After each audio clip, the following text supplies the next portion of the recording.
Hey, it's Chrissy and Amanda. Two girls from Saskatchewan, Canada, living the Reiki life while working the 9-to-5. Hey everyone, welcome to the podcast. Thanks for joining us this week. It is episode 69, and we have a great episode to get into, all about breath work. It was so much fun to chat with Kurtis. But first of all, we want to just share what's going on in our worlds. And yeah, so welcome, Amanda. What's going on? Hey there. So by the time we're recording this intro, I am 38 weeks pregnant. So ideally, the most time I have left is 2 more weeks, maybe even just one. I think I delivered at 39 with Bo. So yeah, I just had my very last in-person Reiki session. I have one more distant one to do. And it's so funny being this pregnant because there's certain positions obviously that don't feel awesome when you're working on clients. So I sit in a stool when I'm working on the head positions, of course. And then I'm usually up and I'm walking around, like when I'm on the side of the body and the heart and even the throat, right? I'm walking and moving around. And it's funny with the distance session, I can actually like prop myself up and sit on the side of the bed and kind of like work with my body right now. But obviously in an in-person one, I'm not just going to sit on the table and work on their heart and stomach. But yeah, it's really interesting because my baby can be so active. Either when I'm doing a session for someone, it almost feels like they just want to come right on out and just join in.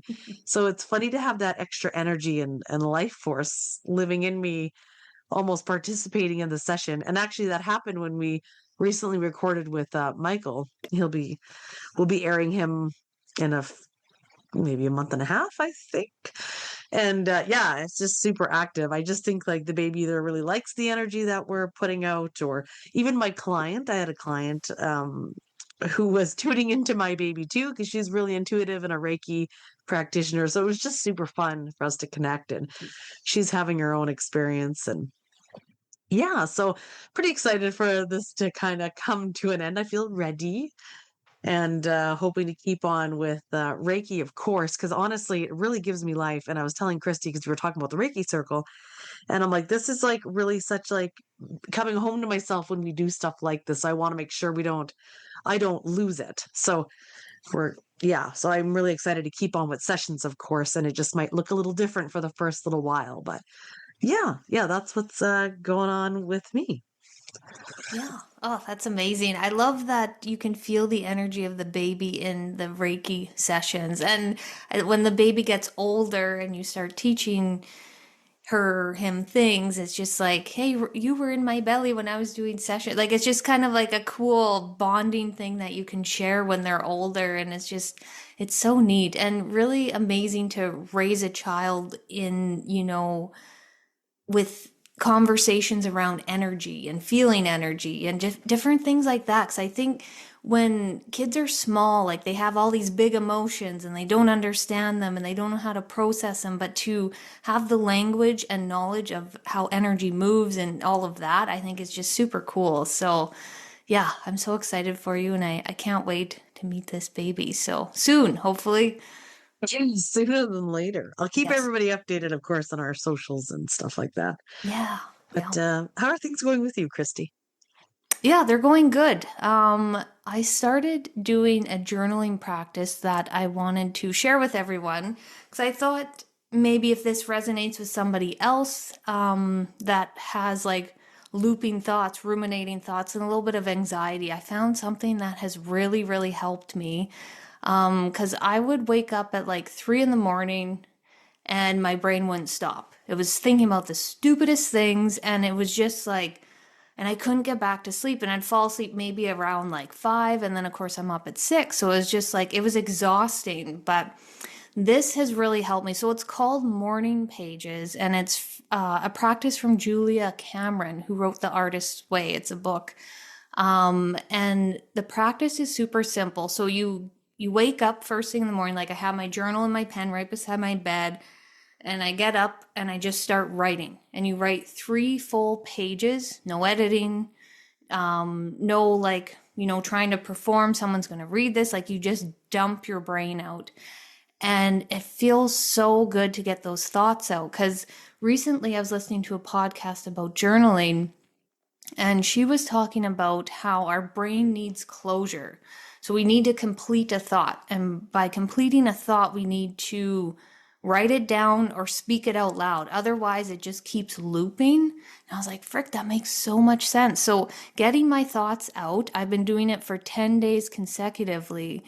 And now I'm finding that I don't have that much to write. So it's like I did a huge brain dump, and it's just felt so good to get those out. And, I want to be someone that meditates in the morning and clears my mind, but right now where I'm at, I can't sit there and then when they like clear your thoughts, it's like, well, more thoughts come in. So it's like I need to take the trash out first before I can get to that point. So I don't know if this is something that I'll do forever, but like for right now, it's just something that I've really enjoyed. Like I've set my alarm for half an hour earlier to get up to do this. And yeah, I love it. It's just such a good way to get those thoughts out, because if you think about it, when you have those ruminating thoughts and you're in a Reiki session, you're over top of someone's heart, and these thoughts keep looping, it's like I can't concentrate on my intuition and what needs to come through in that moment. So I'm taking out the trash, I'm wiping the slate clean, and now I can quieted those 100 voices, and now I can hear my own. So yeah, if anyone wants to try that out, I highly recommend it. So it's called Morning Pages if you want to Google it. And that's great that you're even setting your alarm to like make time for it. Yeah, because that's not easy. No, and it's such a great way to start your day, just right going in fresh every day. Yes. I love journaling. I'm a huge advocate for it as well. I journal every day too, or most days, I should say. And yes, I think that is just fantastic. And you're noticing the difference. Yeah, and it's just been 10 days. And I think it was created for artists to get like past their like blocks, and so people would just dump everything out so then like the creativeness can flow. I think that was Julia Cameron's motive with the book, but just for like everyday person, you don't have to be an artist, like it's just clearing it out. It just feels so good. Oh Oh, that's funny, actually. I could see that though, like specifically for artists and stuff like that who have kind of like writer's block or yeah. creative blocks, and it's just like they have too much trying to push through one door. Yep, that's right. And it's just clearing the slate. So, yeah, it's pretty cool. And, I love stationery. I love shopping for notebooks and pens. So that got me excited. But yeah, just make it your own and make it special. And it's just time for yourself. Yeah, and get a separate book for that. I Yep. agree. I have ones for my like notes for like Reiki clients. I have my own special fun book for it. And then for journaling, it's my own separate. So I'm not mixing the two energetically either. It's like that one is just for me, you Yep. know? I like that. Right on. Okay, Yeah. great. Astrology? Yeah. Okay, so you're going to love this. So on March 3rd, we have a full worm moon. Oh, It's called the worm moon in Virgo on the 3rd. And it coincides in with a total lunar eclipse, often called a blood moon, when Earth's shadow reddens the moon. This is one of the rarest and most powerful lunar events of the year.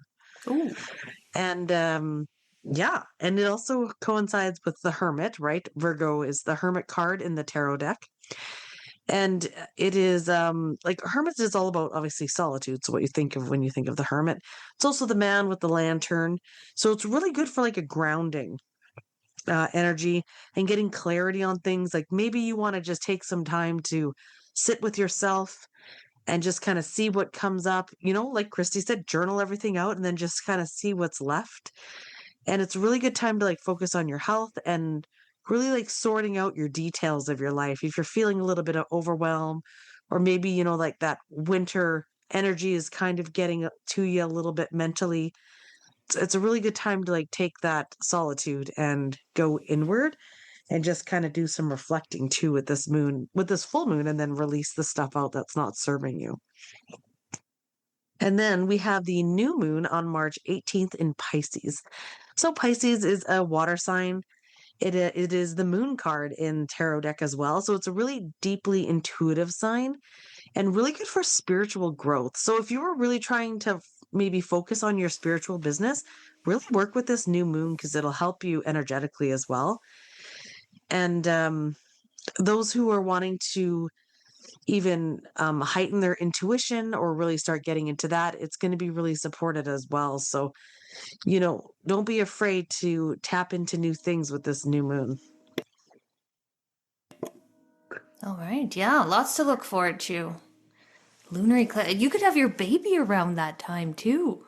You know what's funny? I was thinking that full moon on the 3rd is going to actually help control my waters and Yes. help release them out, right? I thought that was actually quite funny. And would your So, baby be a Pisces? Or no, wait. Aquarius. No. no, it would be a Pisces. Yeah. Right. Yes, because my cousin's born on the set. Yeah. Whew. Yeah. Yeah. Oh, I know my mom is born on the 2nd. So, yeah. Because, right, you have like that leeway of like before and after the new moon or the already Yes. kind of moon cycles. Yeah.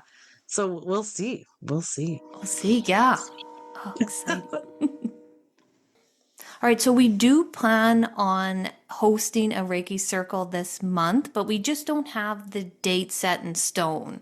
We're just going to play it by ear, but we will post it on Instagram soon as we have that date and time anchored in. And yeah, we hope people can join us. They're so much fun. And, we have a group that comes to like every circle, and then we have some new people that show up, and yeah, just some really amazing conversations and guided journeys. They're a lot of fun. So if you're curious about Reiki or you want community, like we exchange our emails for practice circles, and it's amazing. So yeah, come on by. Yeah. And I might have my baby at the next one. So if you also have small children and it's fine. Bring them. Yes. I won't have a choice. So yeah, it'll be fine. It's all virtual, right? So it's really easy to connect with others. Yeah. Mhm. Yeah. Now let's get into that episode. Okay, yeah, I want to introduce our next podcast guest here. So his name is Kurtis. He's a global breathwork leader and a founder of Breathwork Detox. So his work has impacted tens of thousands of people around the world. And what's really neat is I've followed him for quite a while, and I love his work, and being able to sit down with somebody that you've have admired was really cool, like another full circle moment hosting this podcast. From corporate boardrooms to elite performers, Kurtis has brought the power of conscious breathing into spaces where stress runs high and clarity matters most. He's also a bestseller author, transformational teacher, and his mission is simple but profound. So to help people release what they've been holding and remember who they truly are, right? Because that authenticity is where the magnetism happens. So in this episode, we explore about how the breath becomes medicine, how it can clear emotional residue, regulate the nervous system, and opens up the doorway for that deeper truth and alignment. So he explains everything so well, and it's just like an easy approach to this breath work. And yeah, I can't wait to share this episode with everyone. So we hope you enjoy. Enjoy. Okay, so Kurtis, thanks so much for being here. Of course, we are a Reiki podcast, and I noticed on your website, of course, you have your Reiki masters. So I was just curious about how Reiki kind of found you on your journey, and how if you incorporate Reiki into your breathwork practice. Yes. So first of all, thanks for having me. Appreciate it. Yeah, Reiki was one of the first modalities spiritual modalities, because prior to that, I did go through a life coaching certification, hypnotherapy, NLP, and then I moved into Reiki 1. And The teacher that I had, she was a shaman actually. And she was trained in Peru and she had all these modalities. And she's the one that told me that I should get Reiki certified. And I was like, what's Reiki?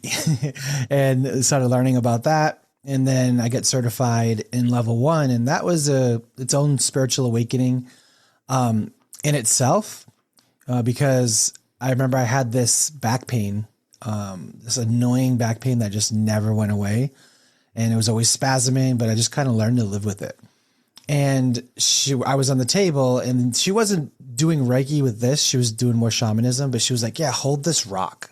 I'm holding this rock. And she's like, imagine the pain in your back is a shape and a color and, doing all these things. And then she like sneezed and was like, achoo, or whatever. And like threw the rock out of my hand. The rock went flying. And she's like, all right, you're all healed. I'm like, yeah, okay.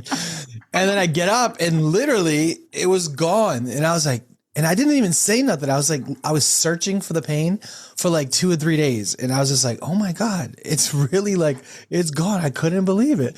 And I was like, well, what's next? What else could I learn? And that kind of opened me up. So yeah, I had a really cool Reiki teacher. Wow. That's amazing. Yeah, that's quite the experience. Yeah. Do you incorporate Reiki when you're ever doing breath work on your own since you are attuned to it? Yeah. So how I teach people, because, I'm not certifying them in Reiki, although I could, but I keep it really simple for them. And one of the staples in the practice of holding space for breath work, the whole level 1 is about holding space.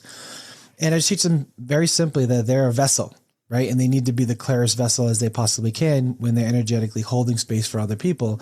And what does that look like? Well, one, it looks like, I teach them in Reiki when, you're a clear vessel and you're channeling that light into your client or your patient. But what are the thoughts that you have? Are you thinking about, you left this light on at the house or you got to pay this bill, or like being very clear minded. And when they're putting hands on people to, only focus on 2 things. It's either prayer or positive affirmations. And if you can hold one of those 2 things while you're working with something, then you'll be the clearest vessel that you possibly can. Because some of breath work is hands-on, you're putting the hand on the shoulder and the belly and make sure they're breathing properly and just supporting people. Some people begin unraveling, and releasing and cathartically, crying, purging all sorts of forms. And sometimes, you have to be there for that person. So that's to the extent that's what I teach them. Yeah, I love that teaching. And that was like something that I've always wondered about in breath work is when those breakthroughs do happen. I always wondered, like, are the breath work facilitators trained to hold that space? And it sounds like you do teach that in your trainings, because that's the one thing that's freaked me out, that I haven't done breath work before. It's like, I don't know what I would do if that happened to me.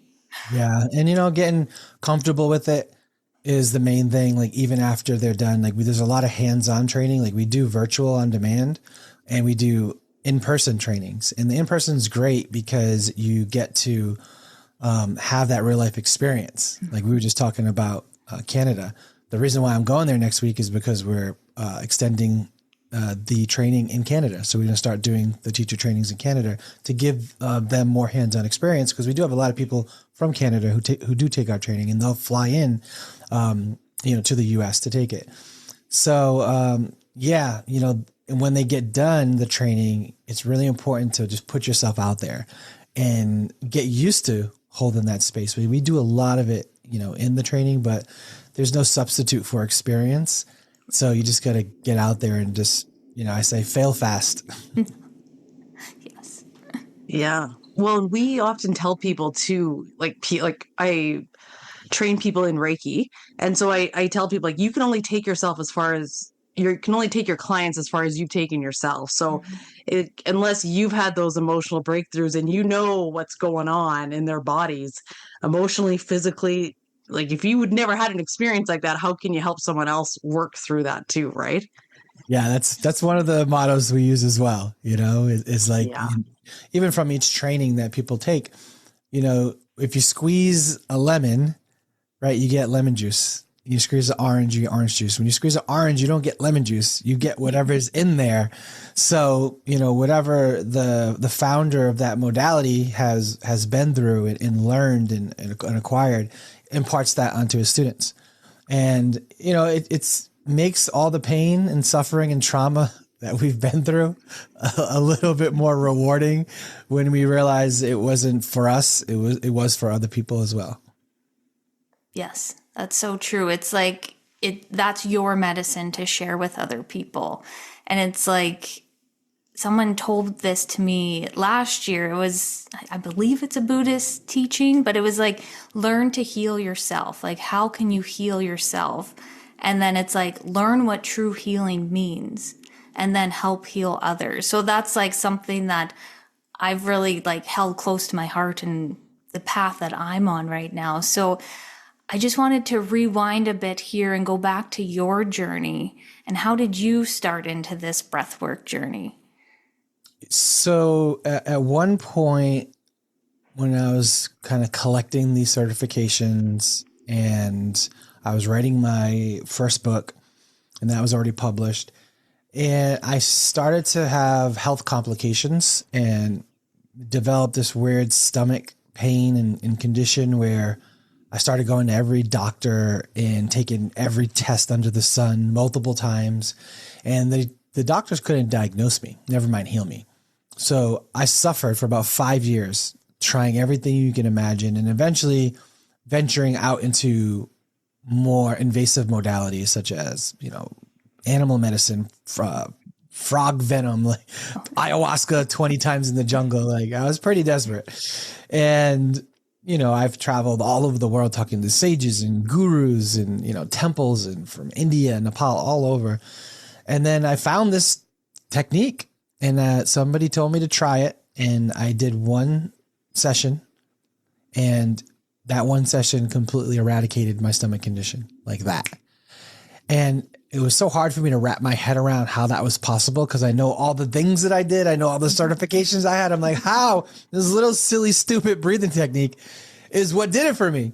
And I realized that, the reason why those doctors couldn't tell me what was wrong with me is because my issue wasn't physical. It was energetic. It was emotional. And, Western medicine just doesn't work for those types of things, right? They just want to give us a pill and suppress it. And, and you have all these other side effects, and I don't want to go down that rabbit hole. I think you guys get it. Oh, yeah. Mm-hmm. And, I heard you talk on a different podcast about how like breath really awakens the cells in the body that stores the memories. And like our body holds on to all those cellular memories on an emotional and energetic front as well. And of course, we teach in Reiki that same thing about getting to the root cause. And it's funny, when I've actually done Reiki sessions and I'm over the phone, even with a client, even distantly, I'll tell them they need to take almost like these 2 sharp breaths in from wherever I'm working on to almost help me help them as I'm energetically working on them, to help release that out. And then you can get almost like those profound breakthroughs, like the crying, or you can even just feel the shift energetically from taking that like really deep breath. It's wild to me. Yeah, it's very activating. It's pretty amazing when you fill your body with oxygen, with vital life force energy, the most vital life force nutrient on the planet. And you begin to awaken those cells, and those cells have memory. And, and there's also some cool things going on in the brain, called transient hypofrontality, which is a fancy word for flow state. And that's when you get to about the 8 to 11 minute mark of breath work, and the prefrontal cortex of your brain starts to quiet down. And that's the part of the brain that is the executive CEO decision maker. It's also the monkey mind. And when that quiets down, all of a sudden you just get all this insight and these deep revelations, these epiphanies. And I just value clarity so much because, confusion is temporary insanity. And when you have clarity, it just feels so good because the opposite sucks, right? Not knowing if you just stay in this job or take this opportunity or take that next step in life, and you're confused or you're teeter-tottering, or, stay in the relationship, leave, like all these decisions. And when you do this breath work, it just gives you clarity, like unbelievable. And that's why I tap in and I do it every single day, is just to get that clarity just for the day. And it also helps connect the dots as well. And I think, I think that's one of the many reasons why people love breath work. Yeah. Who doesn't want clarity? God, just to get out of this monkey mind all day and just bring you back to the body. Oh, that sounds so good. I wanted to ask you, how long do you do breath work? Like when you do your daily practice, how long are you devoting for that? And is it like first thing in the morning? Is there a best or better time of day to do that? Like right before bed to clear everything out? Maybe for people who have problems like falling asleep at night, right? Because things keep running. Or in the morning where it's like, hey, let's like really hydrate the body with our breath. Yeah. I'd say try both. Because everybody's different. Like I know people who take Adderall to go to sleep. I'm like, oh, I know. How is that? I don't understand. For me, when I do breath work, I have my own motto is win the morning, win the day. And Brian Tracy has a saying. He says, eat the frog, which means in the morning or the first thing, just do the hardest thing that there is to do. So I like to get all my hard stuff, the gym, my yoga stretches, my meditation, my breath work, my cold plunge, all in the beginning. Because if not, I'm going to be thinking about that crap all day. It's going to ruin my day. So I like to get all the hard stuff done in the beginning. And then by 10 a.m., I did like all these things, and people, just getting started going to work. So for me, that's when I'm at my best, is when I get those things done first thing in the morning and get them out the way. Because breath work, it could be different. It could help you sleep, right? For me, it energizes me, right? It charges me up. Even though I feel calm, I just feel like more grounded, more centered. And that's how I want to start my day. Yeah, I'm a 5 a.m.er. Like I'm up at 5. I like to like meditate, do my stuff then. But that breath work is so energizing for me too. I was in a yoga class and they were doing we did rapid breathing for like an hour. Oh no, sorry. It was like for like intervals for not that long. And after in between the breaks, he told us to like flip over and do push-ups. And I like my personal best was like maybe 15 at the time. Like I'm talking about like good push-ups. And I was like reaching like 25. Like I couldn't believe the energizing of the body that took me. So to do breath work like that at night, I feel like I'd have the same thing. It's almost like too energizing for my body. Yeah. Yeah. It's wild, the results of that. Yeah, it is pretty wild. The things that, it can do. It's like one of those things. It's like you'd be shocked and amazed at all the things this one technique can do, and then some people, they'll do the breath work and then they'll knock out. I've done breath work with like 100 people in the room, and, you got to wake some people up, so, but it's sometimes it's not they're actually not sleeping. Like if you watch them, they'll be breathing. And then they'll just stop breathing, like not really stop breathing, but they will hold their breath. And then they'll just sit there like possum, and they passed out in a way, but they're not sleeping. It's like a computer system. When you have all these programs running on your computer starts to bog down and gets slow.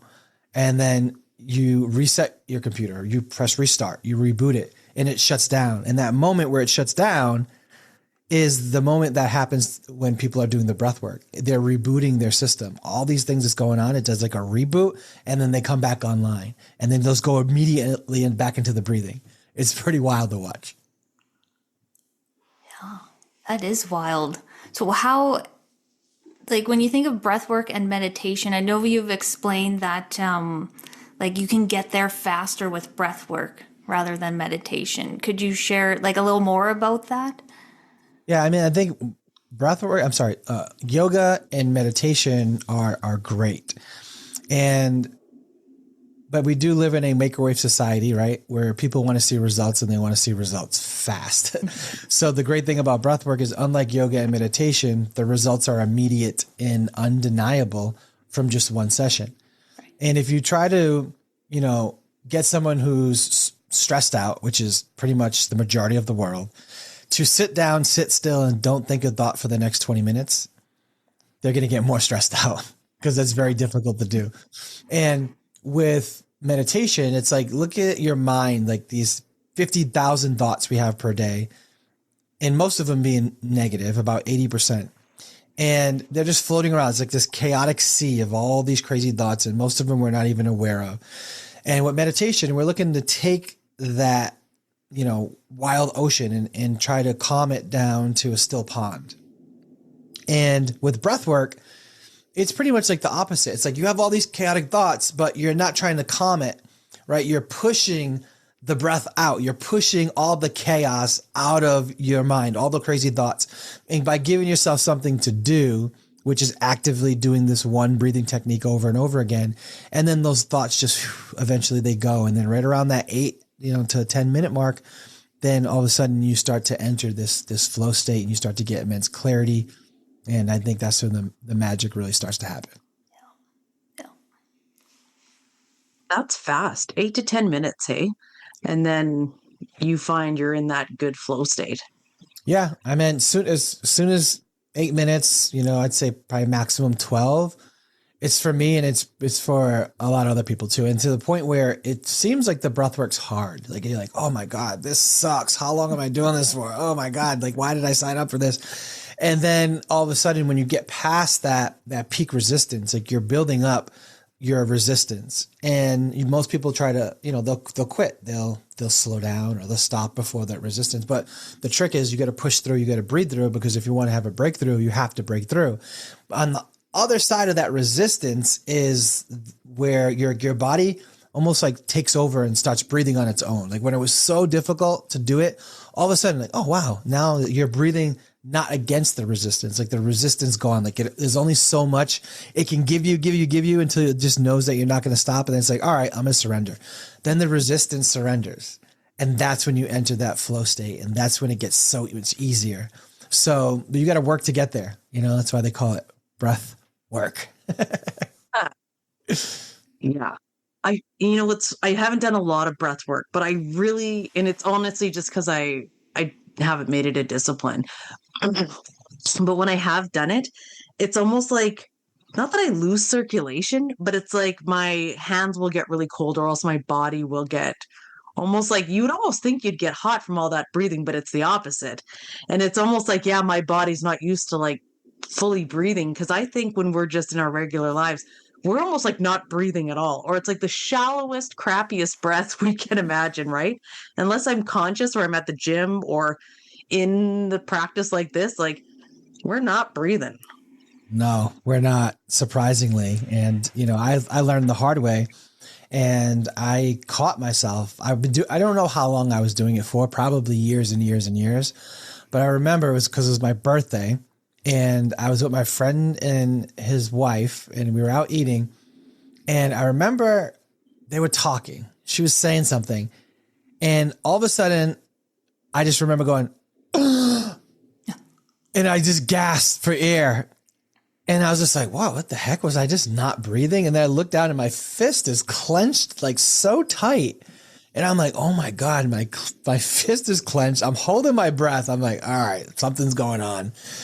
And that was about a couple years, maybe like even 1 or 2 years before I found breathwork.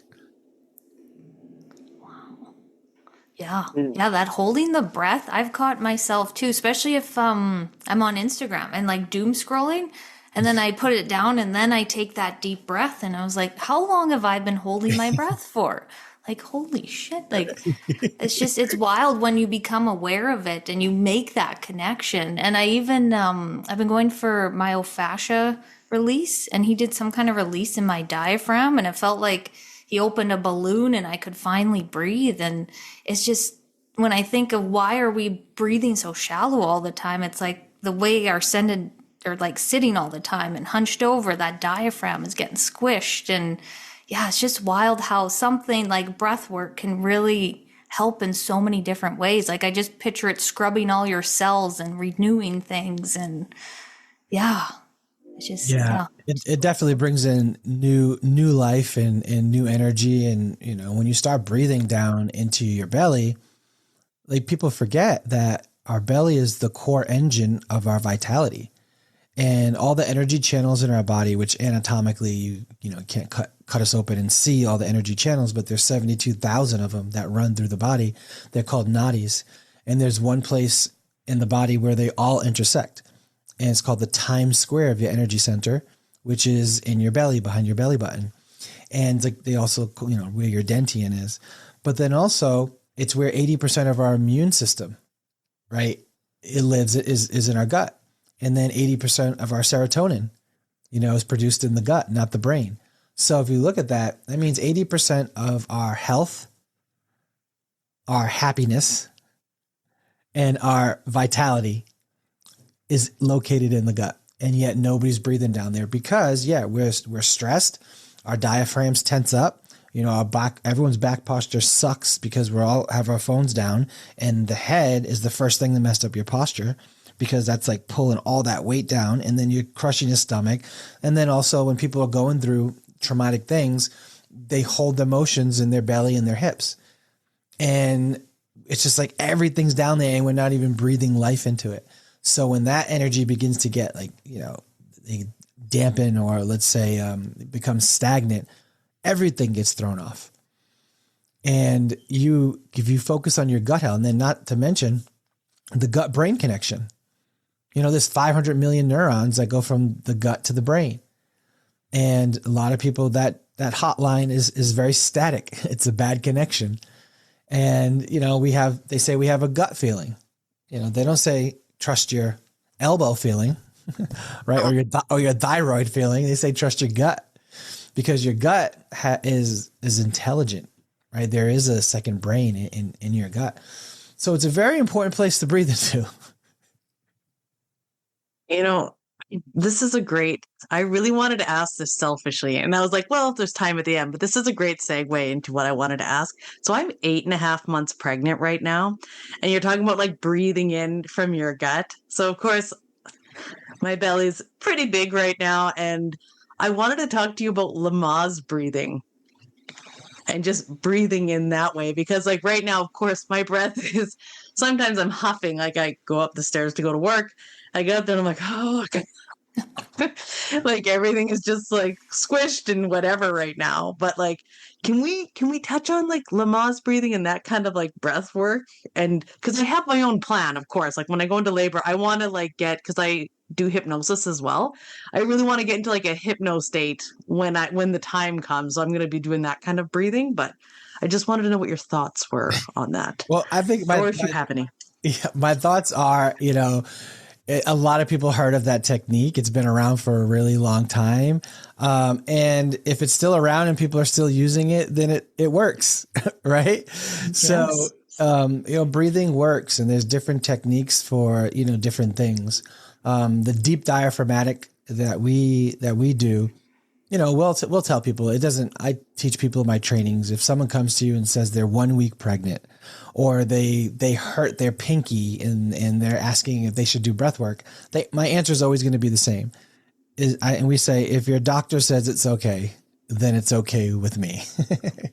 And that's our buffer that we give, you know. But then when women who are pregnant, I'm saying, you know, they teach Lamaze, you know, and if that's something that, you know, their doctor recommends, then by all means, you know, do it. I mean, it's been around for a while. That's why people are using it. Right. That is true. I was just like, like, I don't know, like the quick and then out. I was just like, I don't know. I guess we'll have to see what happens when the time is like actually live. But yeah, keep me posted. I just feel like, yeah, I've never had a baby. I've never did my own Lamaze classes and seen if it worked during pregnancy. But you know, you might be more educated than me when the time comes. It's like, yes, we'll see. Yes, good point. Okay, so earlier you mentioned how you go in the cold plunge in the morning and you're doing your morning routine. Is there a difference between like, can you practice breath work if you're in like a really cold environment? Like we're here in Canada, like when you come to Toronto, it's probably going to be a little bit better. But here in Saskatchewan, like we're like minus 30. Like if we really wanted to go outside and like really, yeah, we really wanted to practice like cold breath work, could that be a thing for our lungs and our body? Or if you were to like practice breath work in like, I don't know if they do this in like a hot yoga class or like in a sauna, like what would that do for your body? Is there benefits to either? Would you do that? So, for example, in the cold plunge in the morning, I go into the cold plunge and I'll do box breathing.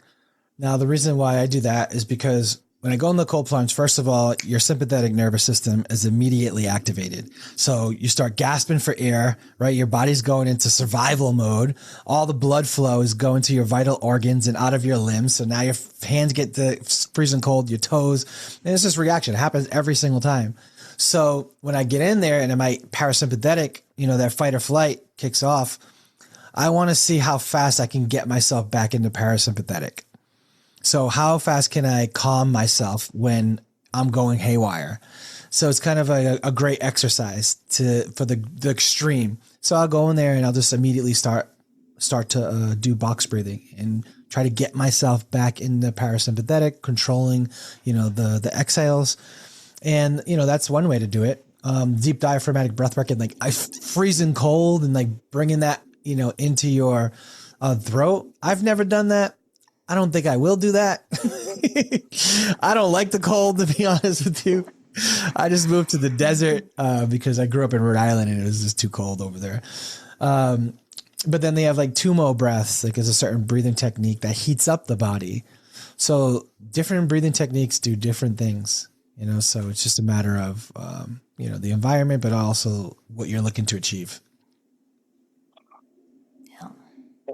Good to know. I always wonder, I wonder if it'd be more beneficial. Like, when you have a cold and you go outside and it just kind of helps clear everything up and that really cold air. And I just was curious if that was any like benefit to like work in your body like that. But yeah, I'm like, we don't love the cold either. We just happen to live here. So we deal like, we're not motivated to move anywhere else yet. So yeah. No, I think that's another thing on your list, Amanda, that you're going to have to try out. Outside when it's cold. Yeah, I don't know. It just seems like my body would just, freeze up.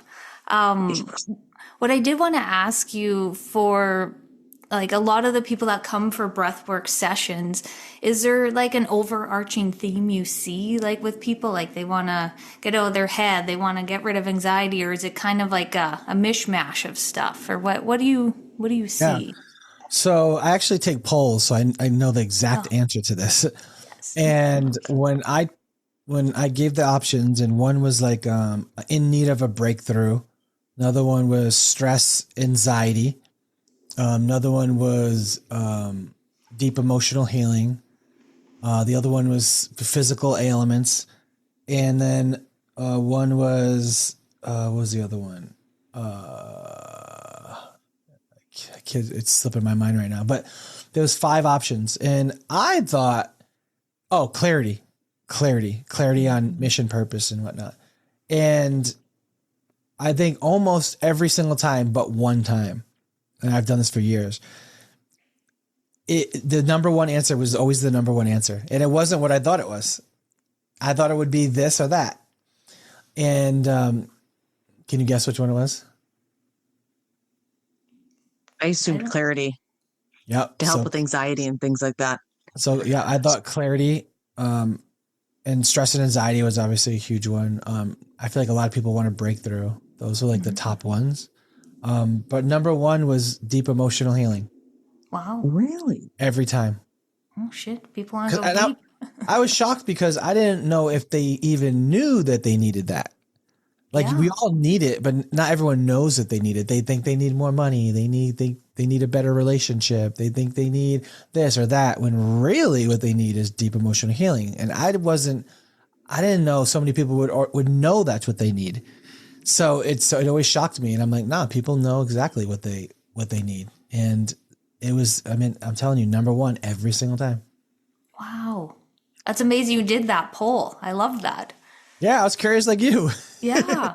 Like, why are you coming here? Yeah, that deep emotion. I think a lot of people are asking those big questions. Why am I here? What the hell's going on? And just like wanting, yeah, that more freedom within their body and finding those answers. Because I know you've said before, like, it's all within. Like, you know how that's so cliche. But when you have that clarity, I'm not outsourcing, asking people, where am I supposed to go? What am I supposed to do? I can tune into my body, into my solar plexus and find that answer myself. Like, isn't that what we all want? Like, I do. Yeah, exactly. Yeah. There's something else I wanted to touch on about when we're going through those big, like, emotional releases, like doing that deep healing. And you said sometimes you don't need to know what you released. Sometimes you can just like release it and move on. I just wanted to pick your brain about that. I think people, when they see how powerful this is and how somatic and how cathartic it is, and some people get scared, and it's so weird. Like, people are afraid to breathe, and some people are super excited. Like, oh my God, I need this.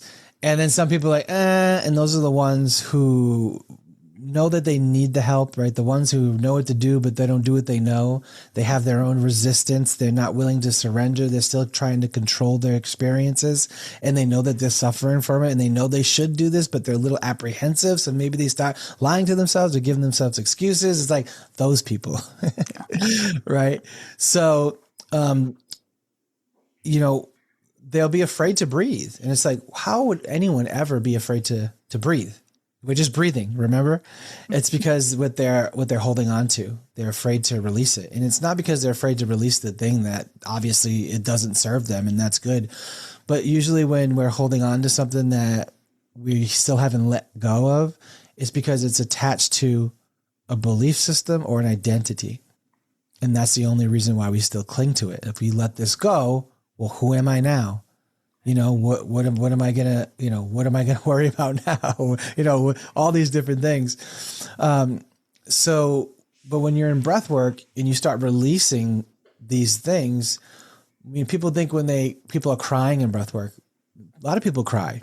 At least half the people cry. I've did this, guided for the most masculine men on the planet. War veterans, NFL players, Navy SEALs, prison inmates. And everybody cries. And, but when you see someone crying from breath work, it might look like the biggest, ugliest cry. Like, oh my God, like, I hope they're okay. And really they're crying tears of liberation from witnessing, letting something go that they've held on for so long. And your body's such in a high vibration during the breath work that it's never a sad cry. It's a more like a liberated cry, because all crying is a huge energetic release. It's a huge emotional release. So most of the time, 8 times out of 10, you really don't need to know why you're crying. People are like, I was laughing hysterically. I don't know why.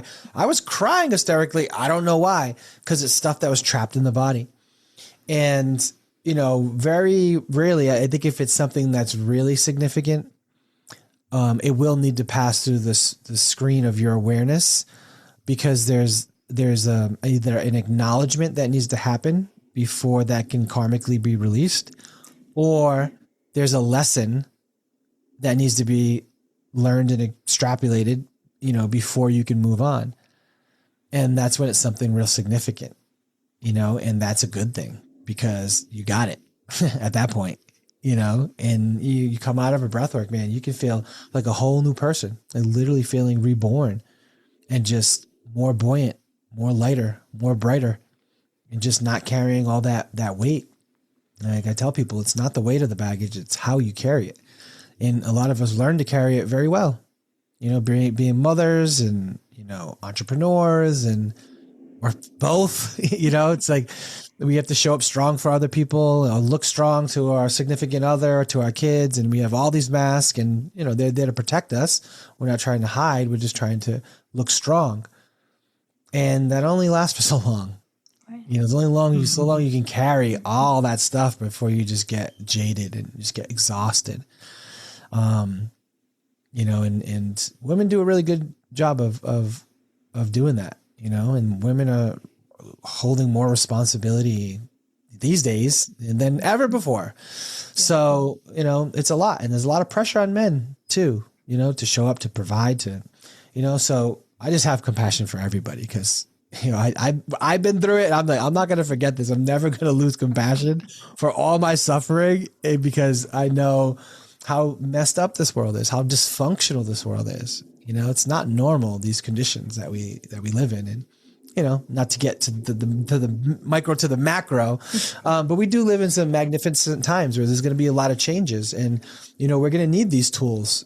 And I think people who are gravitating to become breathwork teachers and whatnot, those are the ones who are, going to be holding the space and helping everybody when what I believe is coming is a tsunami wave of consciousness. And when that tsunami wave of consciousness hits, it's like spirituality, right? When on an individual level, when it comes in, we're like, oh, I need to go buy some crystals. I need some sage, right? It's the first thing. Let me read a spiritual book, let me get Reiki certified. Like there's this whole steps and process that everybody goes through when they go through this process, and then when you start going through that, and then you kind of run out of stuff, and then you start looking at yourself and you're like, oh, I got more problems than I thought I had because you're more conscious, you're more aware, and that's the point. And that's how you grow. Is really that self-reflection and just being brutally honest with yourself. Because the toughest battle you're ever going to fight in your entire life is with yourself. So you got to know your strengths. You got to know your weaknesses. You got to know your soft spots. You got to know your triggers. And, just working on your triggers alone is a great exercise. They say your triggers will make you bigger, catching your triggers. And that's going to lead you down a path. Okay, why did that upset me? Okay, that upset me. Why? How did that make me feel? Okay, and you start asking yourself questions like that, and that's self-discovery. It's not as difficult as people think. You don't have to read all these books. You just really have to work on awareness, and look at your habits, look at your, just those things that you can catch, and just be inquisitive. You'd be the curious George. Like, why did I just cut that lady off and flick her off for no reason? What was that inside of me? What was, and, it's pretty interesting. And one of the cool little tricks that that I use is that if someone cuts me off or someone does something, we already lie into ourselves on all different levels every day. So if someone cuts me off, I'll be like, oh man, his daughter's in the hospital and he's probably rushing to the hospital to go make sure she's okay. And I'll be like, oh, right. But it's 2 seconds ago, I was about to ram him in the back, So I do things like that, and I'm like, wow, you realize how much you can trick yourself. It's just perspective. And it's quite amazing when you start doing that. You just get triggered by something and be like, oh, his father probably beat him when he was young or something like that. Just some weird stuff. And then you just feel compassion. You're like, oh, wow, I created that. I can choose how I show up and how I act. It's pretty amazing. Yes. Yeah. All the time I do that, especially if I'm in a traffic situation. I'm like, their wife's having a baby. I'm saying stuff like that to myself too. People, you made a really good point about how people are waking up more and more, and we're going through this huge shift about people really connecting into their higher selves. And I tell people who come and they want to learn Reiki, but they don't have a community. Like Christy and I, we host an online community Reiki circle once a month, because some people they're ahead of the people that they're surrounded with, right? But I'm like, it's okay. You're going to hold the space for people who wake up later on. So you're just you're more ahead of the game, I guess, in a way than they are. But you talked about the karmic release. And I feel now with people getting more in touch with their higher self, kind of, and their whole one as a being, I guess that's the way I want to put it.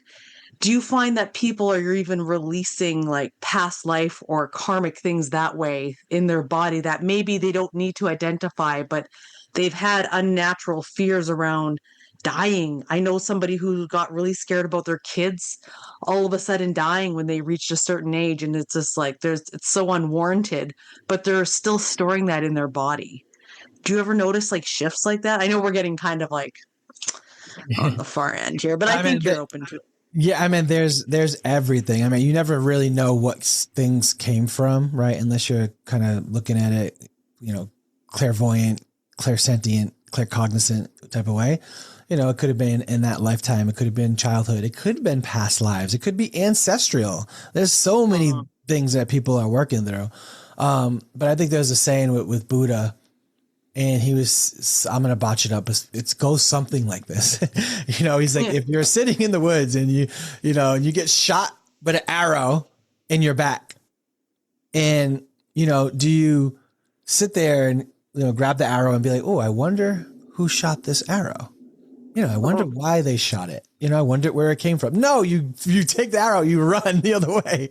So it's like, sometimes like where it comes from, it might not be as significant than actually just realizing the pattern in real time. Because all we do have is the now, whether that came from this life, that life, early childhood. If you catch the pattern now, right? If you can trace it back, great. That's good. But really just catching it. And seeing where, if that's something that's showing up frequently, because what we repeat what we don't repair. So something will keep coming back. And you'll be like, I thought I freaking learned this lesson. Like, oh, this keeps coming. Okay, there's something here to unpack. I'm obviously not making the right choices.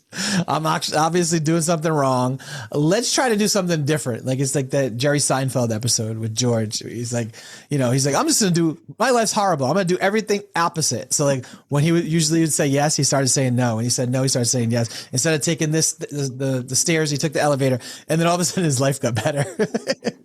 So it's a pretty funny episode.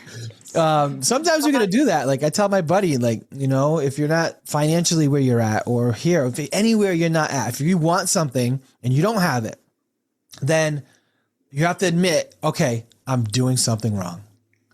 And that's like something I'll do. Okay, if I want this and I don't have it, or this, I'm like, okay, I'm doing something wrong, right? Where can I make the correction so I can align with this better? And maybe it's energetic, maybe it's physical, maybe it's more action. Like that's it.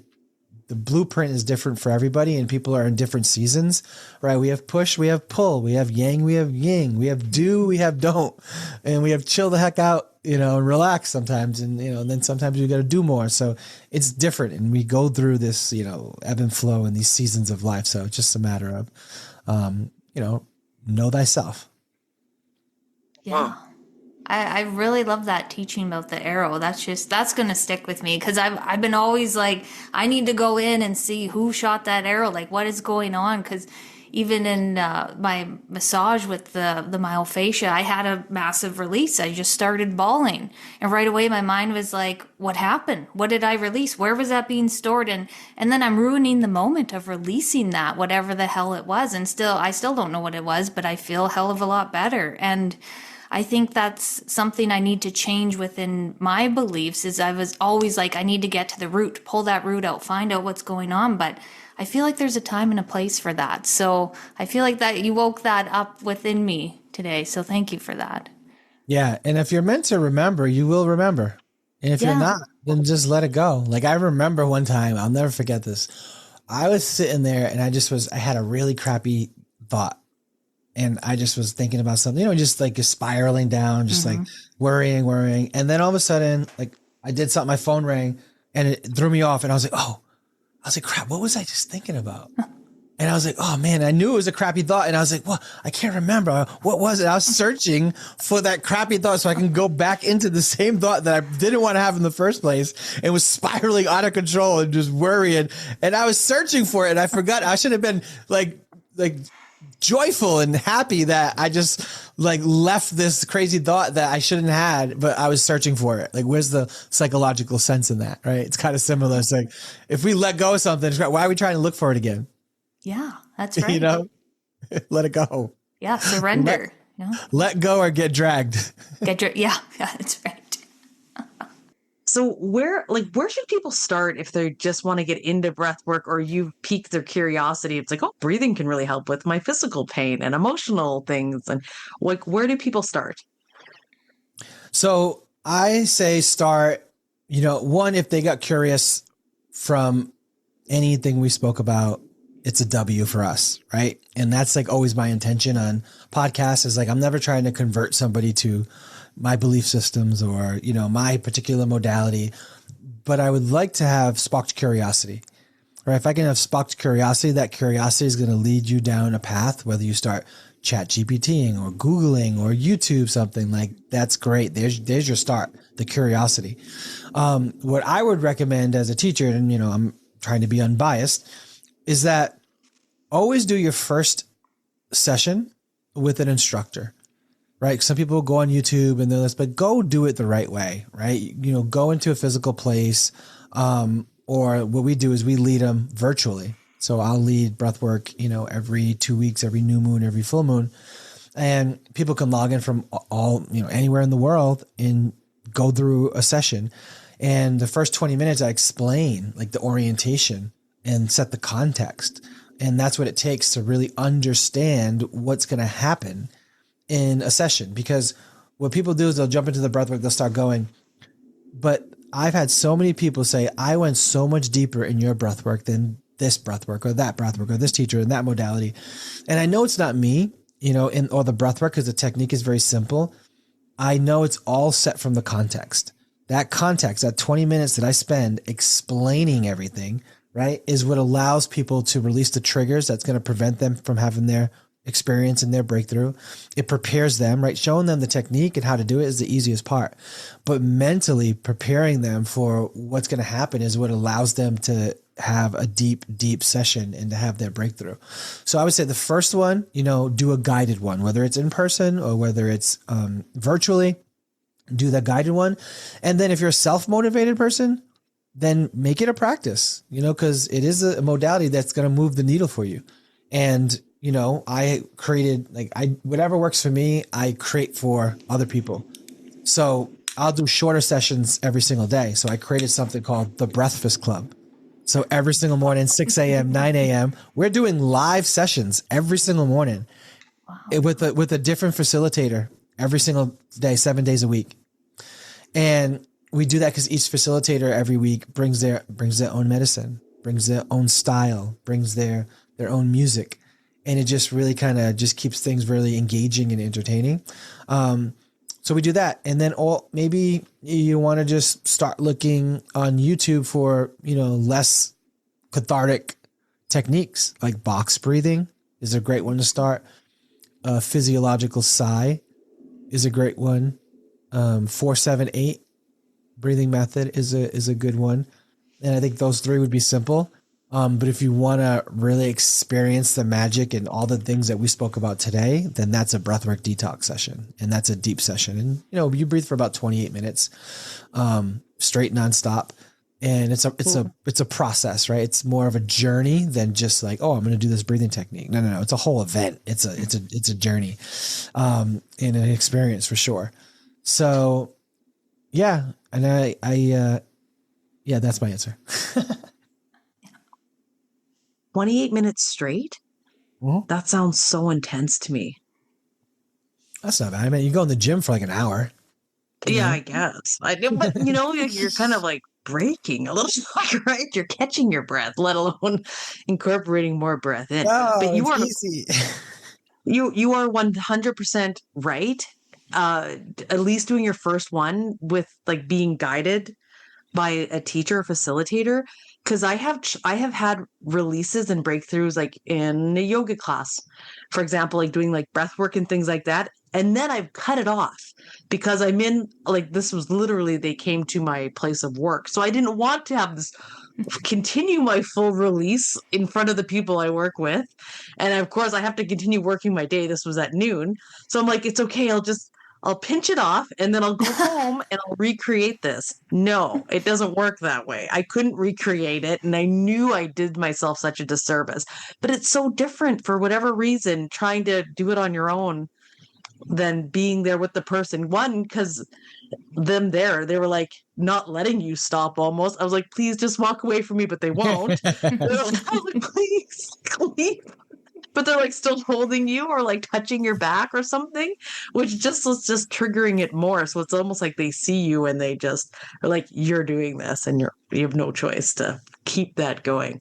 Yeah, it's like the motivation in gym. Like I've been self-sufficient for many years and, you know, I have my own gym routine.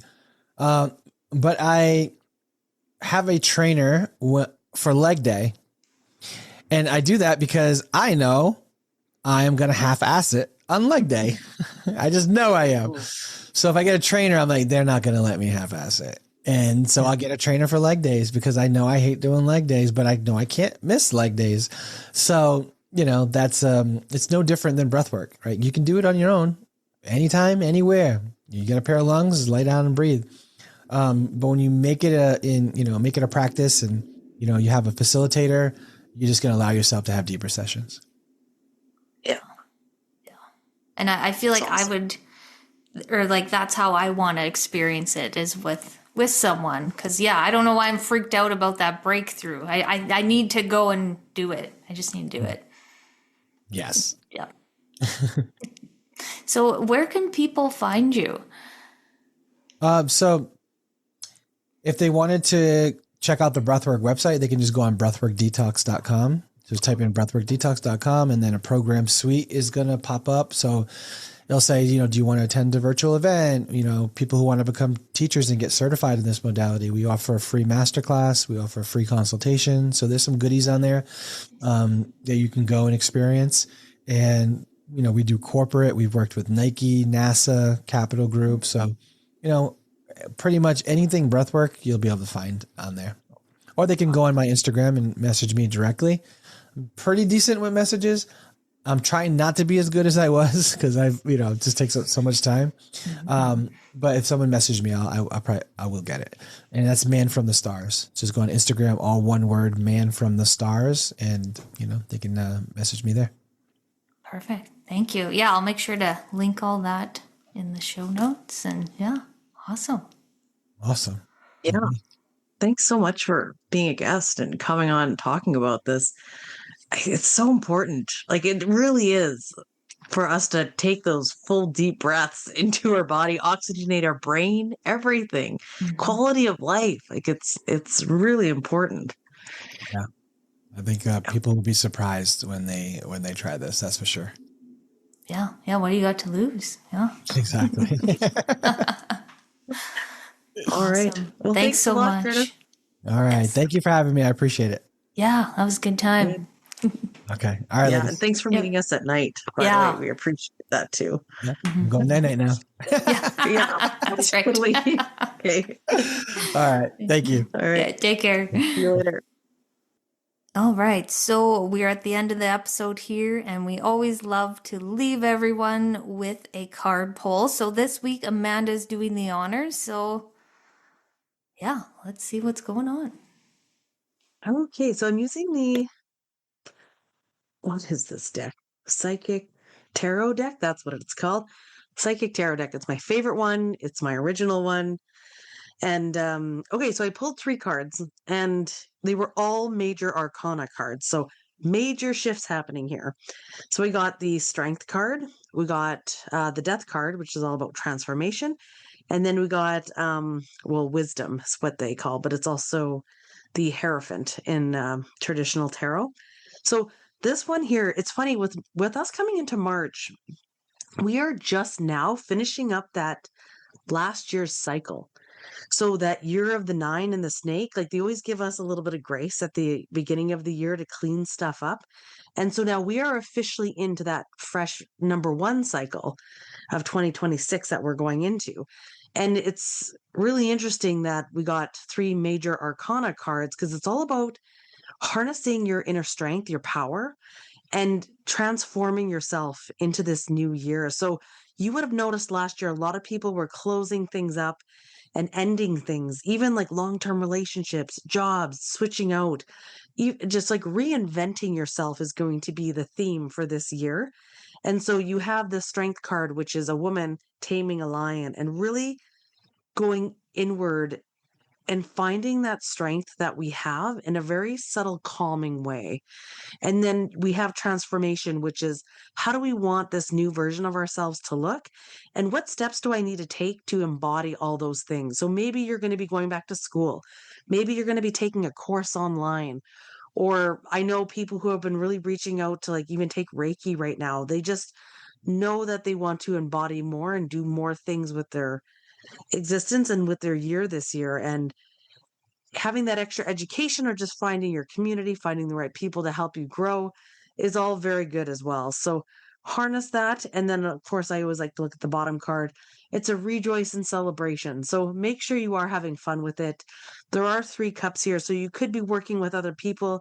You could also be setting intentions on just kind of bringing back those friendships that maybe have kind of gotten out of touch with, and just finding the joy and happiness in life while you're embarking on this new path and getting in touch with this new transformative you. So really encourage you to get into that flow and find that joy too again. It's really important too when we're doing the work that we're finding that happiness that complements it as well. All right. Yeah. Ooh, that's a nice message. And major wow, yeah, massive change. But that lines up with the lunar eclipse and everything that's going on out there, and the fire horse, and yeah, Yes. Yeah, it does. Yeah, I like it. Yeah, yeah, especially with that fire horse. Yeah. It's a good time for creative things moving in. And I feel like that horse energy is really quick. So everybody yes. strap in. Yeah, and with the fire behind it too. Yeah, I was reading a bit about it, and it's interesting. I really love that type of stuff. Just kind of seeing what the year is bringing. And doesn't this feel like more of a new year at this Yes. time? Like it just feels Yes. so in line with nature and just with my body and everything. So, yeah. Hmm. Okay. Well, follow us on Instagram. Hmm. We are Living the Reiki Life, and we each have our own personal handles. Mine is Reiki with Manda. And you can find me at the Birch Soul. Perfect. Thanks, everyone. We'll see you next time. Yep. Have a good week. 1,